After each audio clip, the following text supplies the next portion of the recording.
గోవిందా లక్ష్మీ రమణ గోవిందా ఏమని వర్ణించను అయోధ్యరాముని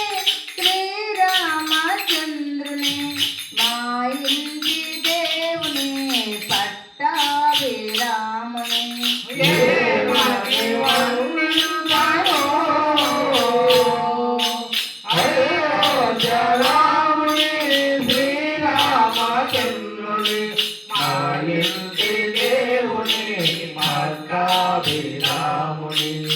ఏమని వర్ణించను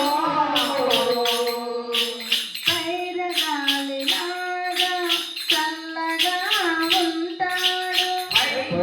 పైరగాలిలాగా చల్లగా ఉంటాడు ఎల్లాడి వెలుగులా వెచ్చగా ఉంటాడు పైరగాలిలాగా చల్లగా ఉంటాడు ఎల్లాడు వెలుగులా వెచ్చగా ఉంటాడు తీపిన బొమ్మల తీరైన వారు తీర్చిన బొమ్మల తీరైన వారు తీరని మా బాధ తీర్చగా వచ్చారు ఏలని మా బాధ తీర్చగా వచ్చాడు ఏమని వర్ణించను అయోధ్యరాముని శ్రీరామచంద్రుని చిన్న దేవుడు కృష్ణుడి రూపంలో వెలసిన దేవుడు రాముడిని వైనా పాపాడి దేవుడు కృష్ణుడి రూపంలో వెలసిన దేవుడు బోధించు దేవుళ్ళ లోపాలు లేనివారు బోధించు దేవుళ్ళలో పాలు లేనివారు మా పూజ కలిగింప మా దేవుడయ్యాడు మా పూజ ఫలింప మా దేవుడయ్యాడు ఏమని వర్ణించను అయోధ్యరాముని శ్రీరామచంద్రుని మా ఇంటి దేవుని పట్టాభిరాముని ఏమని వర్ణించను మల్ల చెరువులోన వెలసిన రామయ్య ఒళ్ళు చెరువులోన వెలసిన రామయ్య భక్తుల కోరికలు తీర్చగా మైల చెరువులోన వెలసిన రామయ్య భక్తుల కోర్కెలు తీర్చగా వెలగాడు ఆ దేవుడెదురైతే నేనేమి కోరను ఆ దేవుడెదురైతే నేనేమి కోరను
జై లక్ష్మణ సీతారాం హరే